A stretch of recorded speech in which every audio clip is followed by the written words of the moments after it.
This is Lyfe Chaser Podcast, where we like to discuss life, the adventures it brings your way, along with the ones you choose to take. Where failure is only an obstacle to overcome and to educate us. Our guests will give us a unique perspective into their lives and tell how they've chased life in their own way.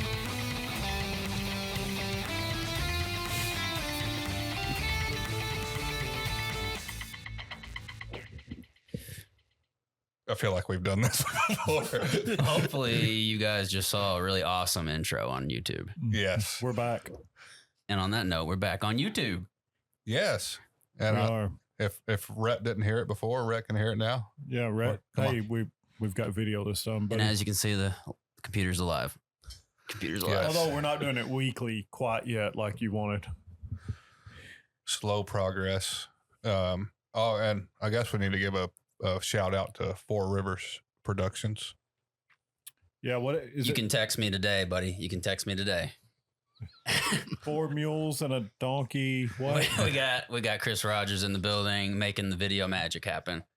He's like, Great guy. Great guy. And we do have a guest. And we do have a guest, as you can see here, Tyler Stevenson, all the way from Nashville.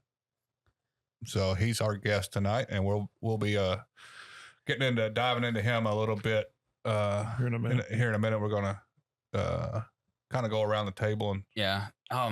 My good joke about the bats. I mean, I can't even tell it again, dude. Can't even tell it again. So we started this, and we had a little accident, so we started it over.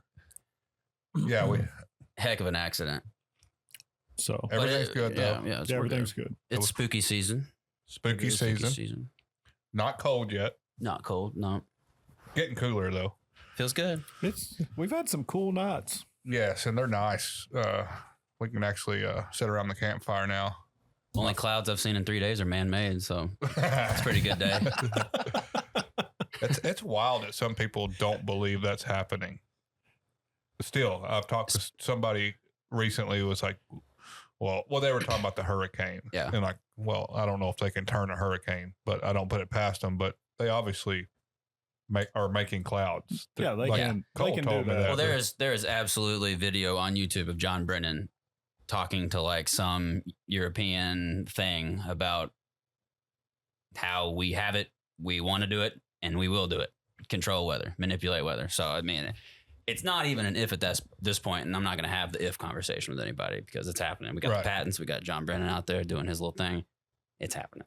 But like on days like today, when there's no clouds in the sky, it's almost like the old pilots are like afraid to hit that button. They're like, oh, I know orders are orders, but man, there's no hiding it today. So we're making clouds. We've seen a few man-made clouds. What have you been up to, Cole? Just same old stuff. Same old? Same old stuff. Baby and work. Being a daddy. Baby and work. Baby and work. Monty's been... Get my good side, dude. It's been a while since we've had a video. I think, was it is. Corn Dog or Lyfe Chaser Night at Kentucky's Own Music Fest Volume 1? Yeah, I think it was Yeah. laid back in It's been a while. Yeah. I don't think that ever made it. We still have it though. It's Oh, I on, never made it on it's on YouTube. It's on YouTube. We're holding it in the vault. Yeah. I'll tell you what, if we ever do that again, and I'd like to, that was a hot up there. Remember, we had no air moving that night. Yeah. And I just feel like, I don't remember it being hot now. We need some White Snake fans up there for sure. Just hair blowing. I don't. Yeah. Maybe I had too many beers. it was a good night though. Yeah. It was. The beer was cold, so, effective. Yeah. Effective. You played Soldier's Heart this year, right? Yes. Trying to think where else I've seen you play. I played Kentucky's Own That's this year right. as well. Yeah. That's For right. Chris. Yeah, we opened up that festival this year. Outstanding. Yeah. Chris has a good festival. It was fantastic. It was a lot of fun. I'm waiting to see the lineup this year because he doesn't put together a bad lineup. No. So Nashville, Marshall County boy, right? Yeah, Marshall County boy, born and raised. We're out in Mount Marshall. I'm learning that there's I'm not definitely different parts of the Okay. county, right? Yeah. So I grew up down on Scale Road, out kind of towards Milliken Mill Road, Greekstown, almost kind of that area out there. Grew up down there, and then when I was about right when I turned 18, my family picked up and moved to Mayfield. So I ended up graduating from Graves. I didn't know that. Yeah, so I graduated from Graves County, but I went to Marshall County up until Christmas break of my senior Well, year. see, I grew up in Graves County and moved to Marshall and graduated. So Yeah. that's cool. And I grew up. I graduated from Graves County. Yeah, and yeah. then I live in Marshall now. Yeah, yeah. Well, not too drastic moves right down the road. I was still coming up here every weekend and hanging out with my buddies, but Right. definitely a Marshall County boy at heart. So I claim Benton. You claim Benton? I claim Benton. Okay. I do too. That's good. Because I've realized you got a bunch of different sects in Marshall County. You got the South End people, and you got the Benton people, and then you got the North End people. You got the olive militia out You there got the olive militia. hanging in the wings. Right, there you go. I mean, is the olive militia like fair dealing too? I mean, Yeah. There's Olive's olive, man. It's olive and fair deal, and they're two Olive's different olive. things. We're pretty close though. They're very close, yeah. So you graduated high school. that's good. I tried hard. Barely made it, but we tried. Yeah. Let's get into what you're doing now, because that's the coolest thing. We'll circle back to what happened History. after high school. Yeah. That's the meat and potatoes there. Yeah. So I said he came from Nashville because you're living in Nashville now, right? Right, So, yes. So when did you move to Nashville? It would have been, I think, the second week of July of this year. That's what I thought. Yeah. And go ahead and tell them what you're doing in Nashville if nobody's heard of you. Yeah, well, not a whole lot. Not a whole lot. Losing money. But no, I was playing, of course, I'm a singer-songwriter from here in Benton, and I just kind of fell in love with doing that, playing shows around here, and then just met the right people and got introduced to some folks at a writers round in Goodlettsville, Tennessee, outside of Nashville, and met the guy I'm living with now, and he was just kind of like, you ever thought about moving? I was like, not really, man, but he's like, well, I need somebody to help me pay rent. Mm-hmm. And then went back and had the conversation with Marty, my girlfriend, and my folks. And then like 2 weeks later, I was packed up, driving to Nashville, moved in on a whim. And that's where I've been ever since. And just writing songs, meeting people, and, playing any bar down there that'll have us up to play and having a good time doing it. But just learning a lot. That's what I tell people I'm doing now. I'm learning. Yeah. You mentioned East Nashville earlier. Let's see. Battered and Fried. You ever been Battered and Fried? I at 5 haven't, but Points? I've heard about it. Dude, 5 Points is fantastic. Yeah. So they've got Edley's Barbecue out there at 5 Points, and I love it. There's a really cool bar like behind Battered and Fried up the hill a little bit. It's like almost you'd miss it, but I mean that's a cool area. Yeah, That's no, really that cool yeah. area. So that's where Marty lives out there, kind of Yeah. close to 5 Points. So I'm Yeah. out there quite a bit. Awesome. And it's a definitely cool part of town. It's a totally different culture and vibe than when you cross the river and get down there on Broadway and downtown. And most of the time when we go out, we're out in East. We go out and hang out in East. That's where the locals go and hang Yeah, out. Good for people, sure. good people out there. Yeah, there's a lot of cool places out there. Rose Pepper's out Yeah, there. dude, it's incredible. It's incredible. Shout out to Randy Nelson's at Rose Pepper right now, I think, when this is being recorded. Really? Hope they have a good time. Happy birthday, Randy. Happy birthday, Randy. So are you playing Broadway or are you playing all around Nashville? Yeah, so Broadway probably 2 to 3 times a week.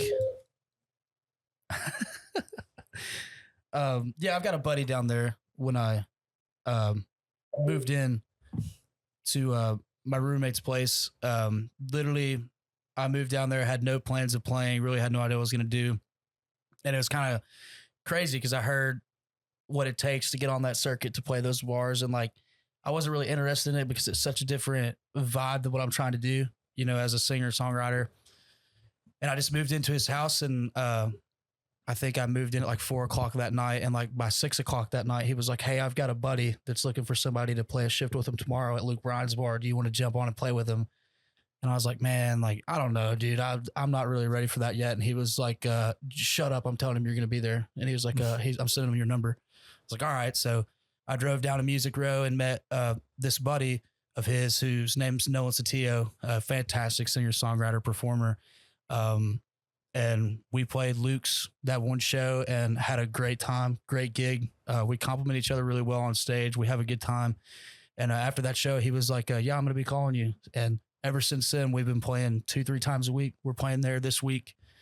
Played a couple shows last week with him. But it was a crazy thing. Like less than 24 hours, I lived in Nashville. I was up on Broadway playing, and it was really weird because like growing up here in West Kentucky playing, like especially here at the Brewhaus, like I love playing here because like yesterday you can go up there and play the slow stuff, the lyrical stuff, and you know, your original tunes, and like everybody enjoys it. And those are the rooms I love to play. That's why I love playing here. That's why my buddy Tyler that came to play with me loved playing here. You got on a Broadway, it's a different animal. Oh yeah. It's tough. Yeah. Compared to Broadway, Brewhaus is like the bluebird. You know? Yeah, exactly. That's funny you say that because I literally was thinking that the other day. Like this area is bluebird, 100%. Heck yeah. Yeah, I guess so.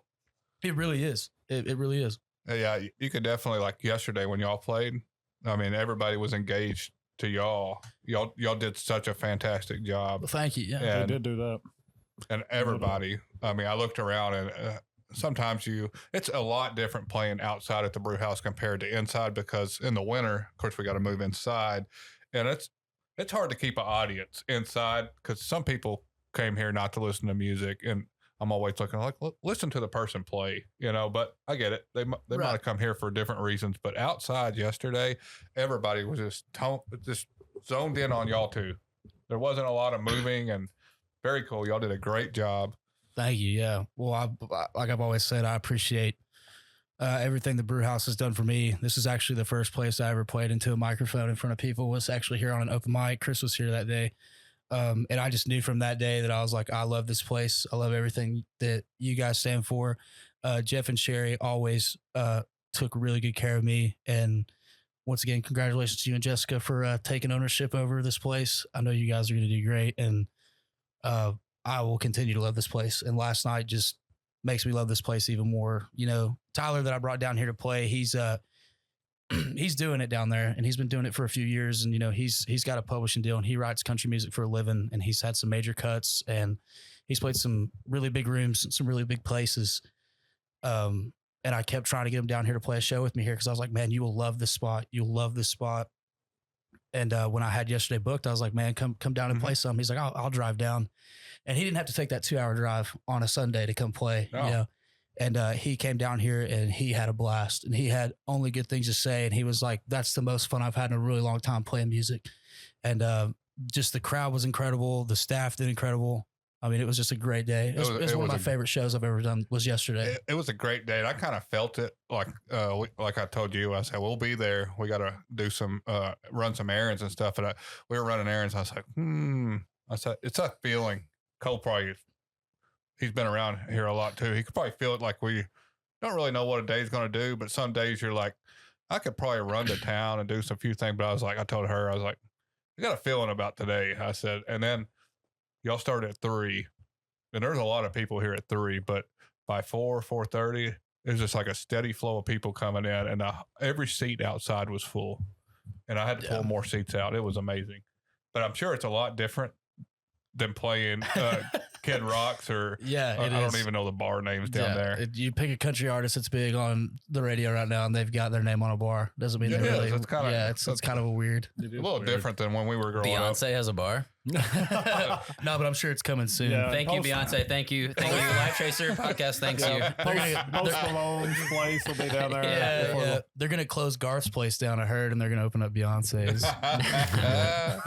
Oh, Garth, he's having some drama right now. Yeah, I know it. Have you ever seen it? I've seen a little bit of it. I haven't. We were playing last week, and I've got a couple stories on situations like this, but we were playing last week at Laney Wilson's dining room on the first floor, and we started playing, and it's just a dinner crowd. We started at 2:00, and we got probably 3 or 4 songs in, and I was like, I'm gonna play "Much Too Young" by Garth Brooks. I love that song. And I get halfway through the song, and I see some people kind of turn to look at me, and I'm like, what? Why are people looking at me like that? And I was like, oh, crap. I remember the headline 2 days ago, And then when I got done, everybody clapped, and I was like, Garth Brooks, love the music, hate the man. And it freaking killed. It killed. I was like, oh, we're good, boys. We're good. We're good. We saved it. We saved it. We're good. Very smart. That is a good song, though. It's a fantastic song. Oh, he's got great songs. Laney Wilson's place. That's next to Theo Vaughn's Coke and Poke, right? Now, Theo, You got to go downstairs for that. if Theo had a bar, that would be cool. But he's like sober, so it'd be like an oxygen bar. Yeah, it'd be vitamins. Vitamins. That's a wild place, Broadway. It's always been a little different, but now, compared to even like 20 years ago, I mean, it was still wild. But you go down there now, and it's just like all you hear is noise. You could probably stand. I know. It's unreal. I'm sure it's. You've told me a few stories like, like if it was me, it's like, well, he's playing at a bar. In my mind, you like walk through the front door with your guitar case, and then you got to go through the crowd like everybody else. But it's not like that. No. No. It's You walk through the front door at those places, you get fired. right. Yeah, it's so weird, and like I'm not used to that, And another thing too down there is like, it's like, I don't know how to explain it. It's like it's such a weird thing because you play live music around here. If you're not playing a place like inside here at the Brewhaus where there's an in-house system, you're bringing your own sound equipment, you're running your own sound, you're sound checking. So you got to get there early, you know? So I've always been accustomed to showing up to a place an hour, 30 minutes before I go up. That way I know I have time to set up. I know I have time to run sound. That way when time hits, we're playing. Down there, me and Nolan have been, running down Broadway with 2 minutes until we hit the stage. And I'm just not used to that because you show up, they've got a sound tech guy in there. He literally just hands you an ear pack. You throw in in-ear monitors, you plug in and you play. And it's like the first couple times I did it like that, I was super like attracted to it because I was like, man, I'm not doing much work. I'm just getting up here to sing, doing what you love to do. Yeah. And it's really fun. And it still is, I still, when we go to play, I always wake up and I'm like, crap, like I got to go play for 4 hours down on Broadway. But then like an hour in, I'm like, man, I love this shit. Well, I'm Sorry. sure that. No, you're good. You're good. I didn't know. I didn't ask before. I've got a potty mouth. I'm sorry. Shit. You can say whatever you All want. right, I've got a potty mouth. So I'm in with you now. We say everything. I know I've heard it. I listened to the last podcast on the drive up here from Nashville. I do want everybody to listen to this one because you got some very important things to talk about, and you're talking about it right now. But I can't imagine playing in front of some of those crowds. 'Cause I've been in those bars, and there's a lot of energy in those rooms. Oh my gosh! You could think it's crazy or whatever. Those people are having a good time.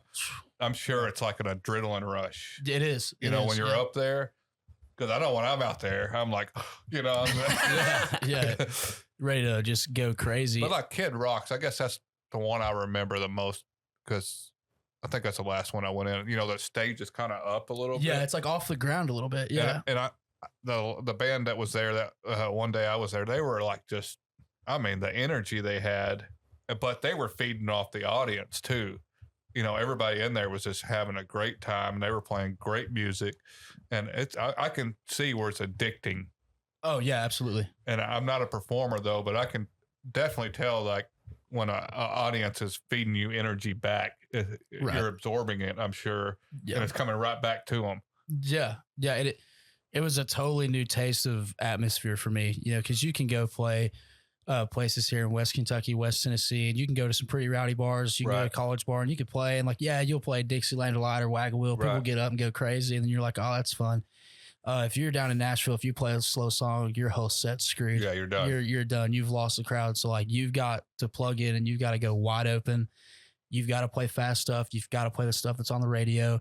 And traditionally the music I grew up on, the music I like to write, and the music I truly love to play, that's not my style. So it's a huge learning curve for me, and I'm still going through it. Right. When I was playing around here all the time, I had probably 150 songs on an app on my phone that I could go through a set list of a show and play. And a lot of them are slow. They're lyrical. Yeah. When I moved to Nashville and started playing, I had to completely make a new set list, and I had to throw all of that stuff out. And it was just, it's work. Yeah. And, people don't understand that. I've tried to, my buddies give me crap all the time because they're like, man, you don't work. And I'm like, dude, I wish you could see what goes into this because it was such a life-changing thing. But I'm having a lot of fun. I'm learning a lot, and it's been a really good time. I'm glad I did it. I'm really glad I did it. And you got the bridal parties, and you got the You got the women out there go, Marty, don't listen to this, please. but I mean, they're a wild bunch, you know. Oh, my they're just gosh, yell yeah. songs out, you know, Oh, yelling Beyonce songs at you. And Yeah, that was the biggest learning curve I've The had. white boot crowd. Yeah, the white boot crowd. Yeah, what's up with that? There's a lot of white boots. Oh my gosh, man, it's a joke. You know, it's just a joke.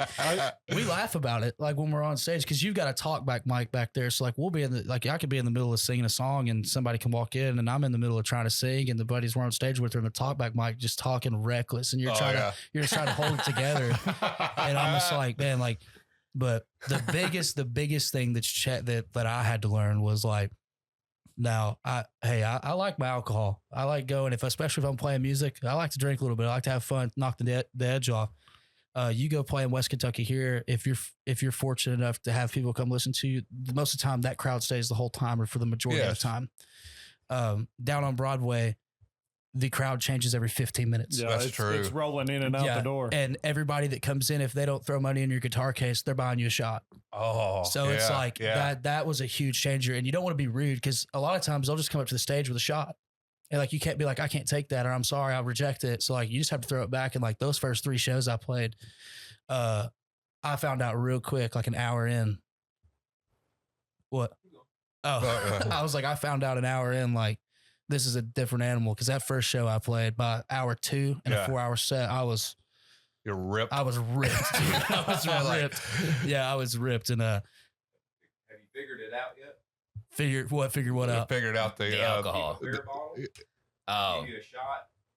Oh, that's a good. Oh yeah, Shot yeah. in the beer bottle. Yeah, well, what I have figured out now is the circuit we play on kind of the same bars every week that we've told the bartenders in there because they're usually the same ones like, hey, the first 2 or 3 people that come up, but it could be alcohol. But if anybody else comes in and they want to buy a shot, put water in it, bring it up to the stage and give it to us and we'll shoot it and act like, oh, it burned, you know? Yeah. You know? Well, you can't just take shot after Just go shot. up there and after breathe shot. fire. No, because it gets terrible. And like the funny thing is especially, I'm sure Chris understands this as well, but like as a musician, you can, the more drunk you get in your head, you're like, dude, I'm killing this. And then you go back and watch videos or something, you're like, oh my gosh, dude, That's not just musicians. That's everybody. That's everything, right? Yeah. That liquid courage, I guess. Yeah, I Yeah. could see like that's probably a big thing because I probably bought beers or shots for people that I like down in Nashville.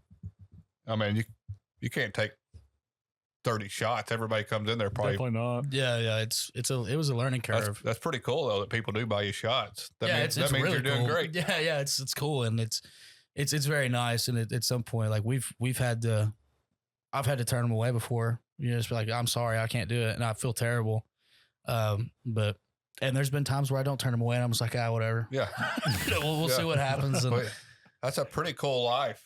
I know it's probably a lot of work, but there's not a lot of people that can say that they played Broadway before. And Definitely not. yeah, it's definitely cool. It's very different. Another huge thing I've learned since I moved is like I take the music very serious. I mean, I don't work full time right now. I only work on music and writing. And I'm going to try to continue to do that as long as I can while I'm young so I can really just focus on trying to get to that next level. And one thing I've learned is, and I don't think a lot of people understand this, but if you play Broadway on Nashville, I'm not saying that's not a huge accomplishment, but the Broadway Nashville music scene and like the professional music scene, the writers, the record deals and stuff, they're like totally 2 different entities. Oh yeah. You know, so it's like you can go down there and play Broadway all the time. And, you know, if you continue to play Broadway, you're going to get stuck in that rut and you're going to play Broadway the rest of your life, you know, and like that's a rut that I'm really trying to kind of toe the line and make sure I don't jump all in it because, you know, the people that I've met and that I have around me, I know that like with enough hard work, like I won't always have to do that if I work hard enough at it, you know, and if that's in the cards for my life. But I see a lot of great people down there that are playing Broadway. They're playing doubles and triples every day and they're playing 5 days a week. And I'm like, man, like you are crazy. But I mean, you're getting, that's what they do for work. They're like, I'm a musician, which they are. They go play those bars 4 days a week, twice a day, 3 times a day, and they're making money doing it. And that's what they like. And I'm like, power to you, man. If I had to do that all the time, like I would have packed up and moved home a long time ago. So many people have come through those bars on Broadway. I mean, I don't know them all, but I know Jamie Johnson played them. Yep. And we worked a construction job during the day, I think. And then, and I'm sure there's a lot of artists that have come through those bars. And well, Garth did it one point in time as well. Yeah. Jamie's the one that sticks out because I read his story, but fantastic. And I don't have the brain to write a song, and I watch documentaries all the time over bands and stuff. And I'm just like in awe of, okay, well, how do you write a song? And I've talked to Tony about it, and everybody that comes on that, it's like it seems like you got to have the brain for it, or I don't know. Cole could probably write a song, I think. I've got notebooks. Yeah. That's what it is, yeah. That was a huge thing for me was when I first decided that I wanted to be a writer. I wrote some really, really bad tunes, and I thought like, man, I know how to do this. And I would reach out to folks, that I knew from around here, not going to name drop anybody, but like I would reach out to people that were playing, the bars around here all the time. And like, I really looked up to those people. And there was a couple of them, like I would just shoot a message on Facebook and be like, hey man, I'm trying to get better at this, and some of them would just kind of be like, man, like you just got to figure it out on your own. And at first when I heard that, I thought it was like a rejection like type a diss. thing. Yeah, like a diss. And then, so I left a sour taste in my mouth with a few of those guys. And I was like, man, I don't really know what I'm doing wrong here. And then one day it just clicked. Like I wrote one song with a buddy and it clicked, and I was like, okay. Wow. And then it was like, ever since then, I just kind of have a formula that works for me, and that I can, if I want or need to say something, I can get it on paper and I can get it behind a melody or a chord progression or something like that. But it's like once in a blue moon. That's another thing that a lot of people don't understand about writing is like probably every 20 songs you write or 10 songs you write, there's one that you'll play on stage somewhere. It's just a lot of hitting and missing. Right. And that's a huge part of me. And I kind of laugh now that I'm fortunate enough to kind of think that I'm figuring out what I want to do with the writing at this point. And I have friends now that are wanting to start writing, and they reach out to me and ask me the same question I was asking those guys. Yeah. And I told them the same thing. I'm like, hey, you got to find your own. You got to find your own thing. And I know that sounds like a dick thing for me to say, but I'm telling you, like, trust me, in a couple of years, you're going to understand what I'm saying. Right. Just keep trying. I remember a story. I think I was watching a documentary over the Eagles, maybe.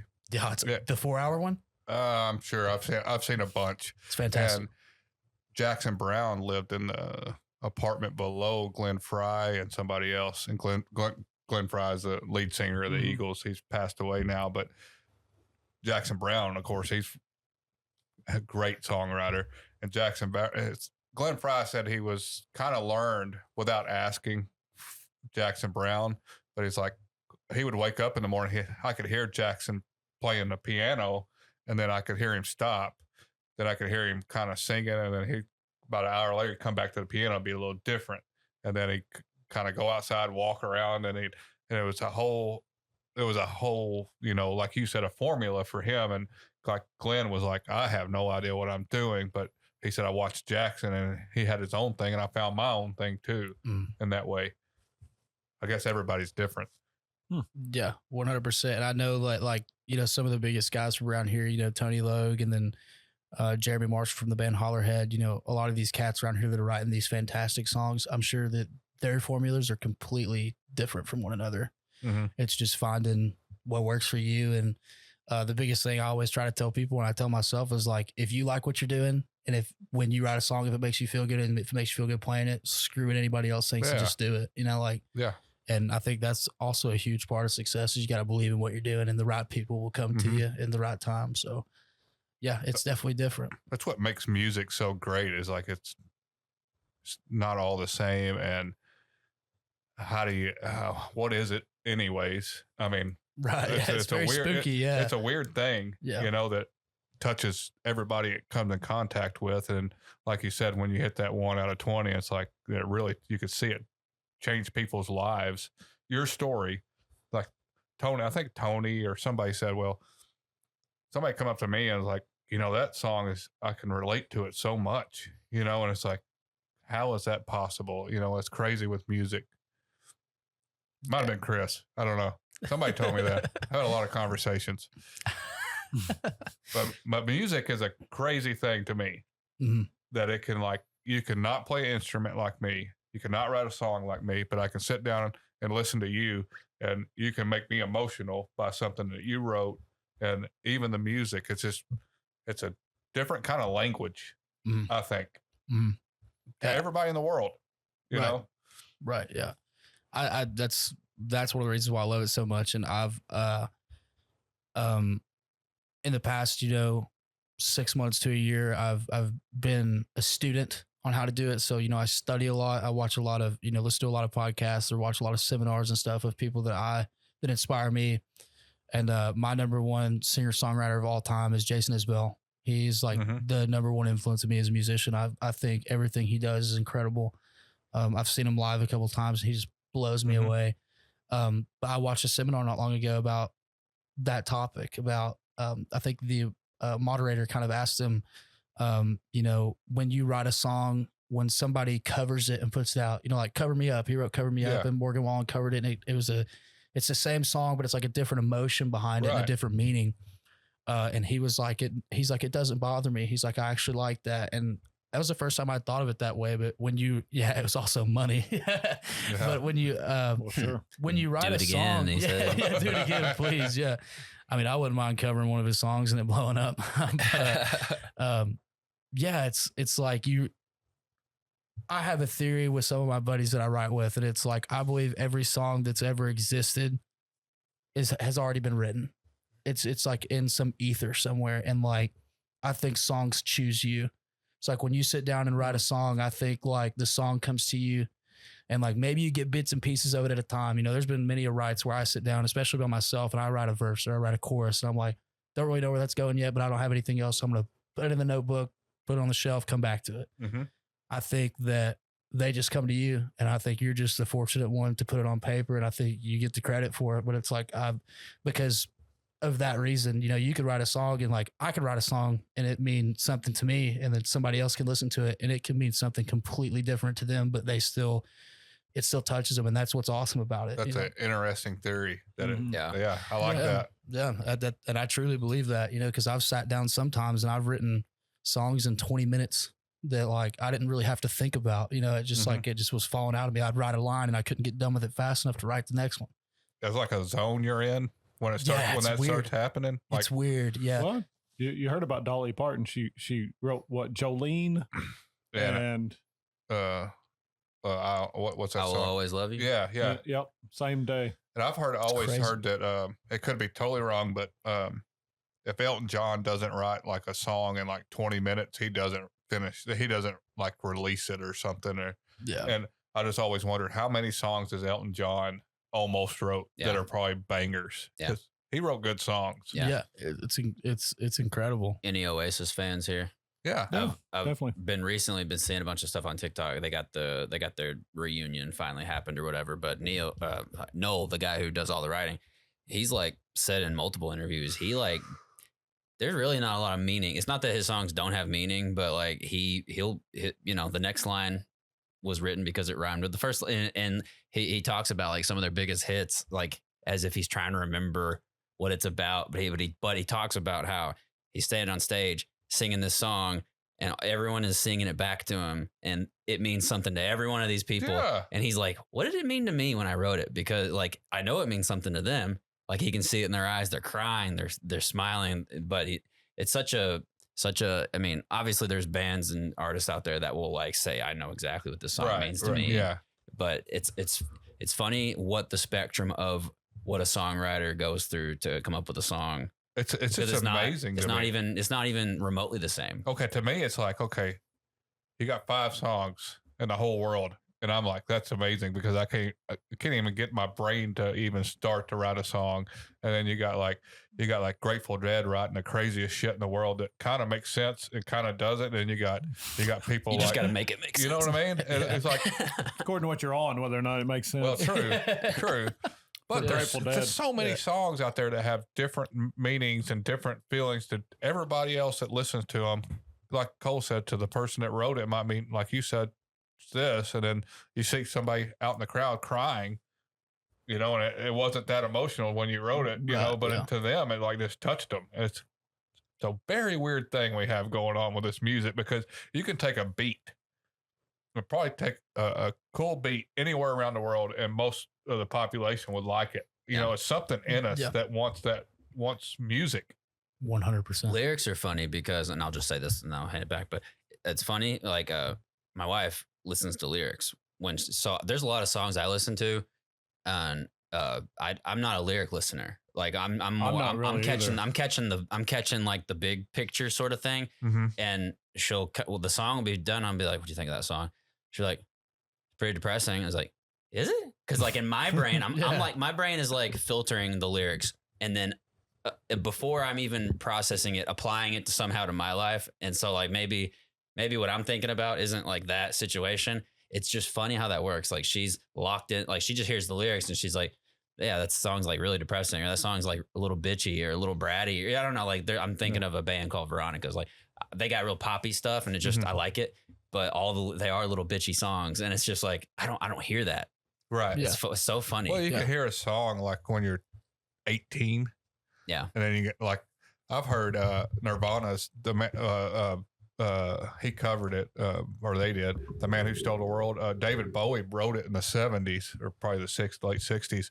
I probably heard that song, I don't know how many times. It was on the acoustic, MTV or HBO, That whatever. Unplugged. Yeah. I probably heard that song, I don't know how many times. And I heard it one night, probably 6 months ago, and I was like, man, that means something different to me now. Yeah. It's amazing how that song's been around since the 70s. Didn't mean anything to me the rest of my life, and then one day it meant something to me. Yeah. That's crazy to me.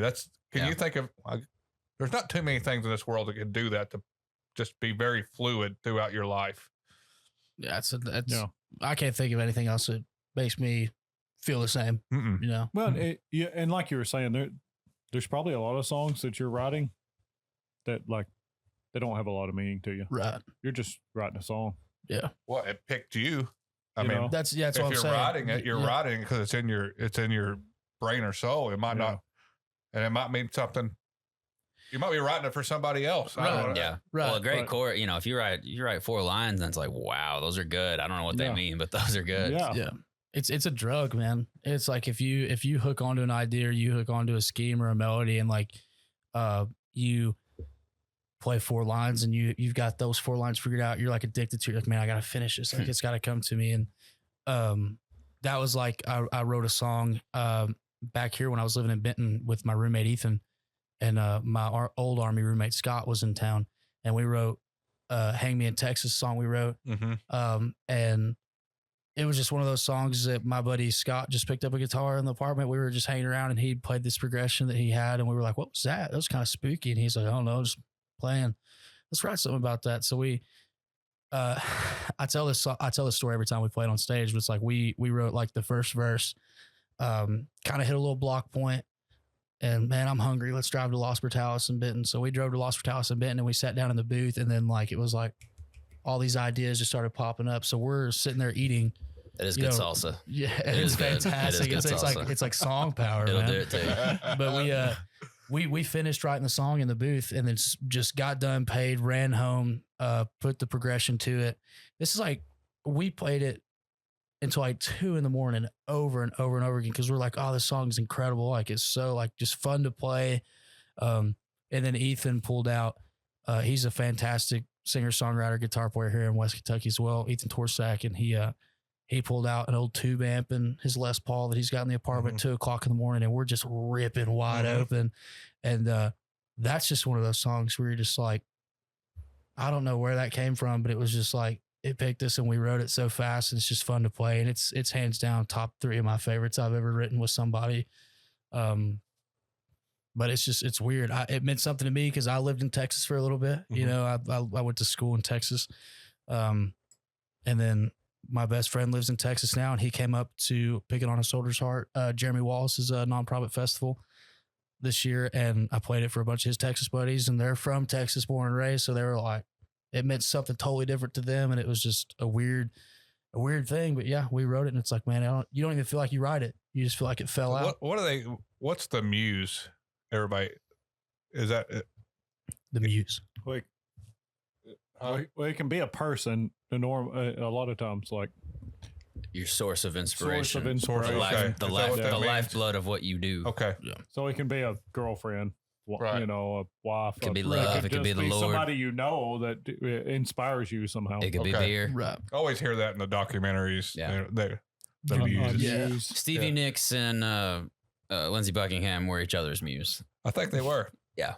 Good and bad. That's one way to define that word. Yeah. Yeah, talk about a group that had a lot to write about, and they did. I don't know how Every they now did and it. then they'd stop over at Theo Von's Coke and Poke. Or they've got their own corner there. Does anyone need a refill, a bathroom break? Want to take a break? Yeah. Let's Let's take a sure, break. Yeah. We were right back, folks.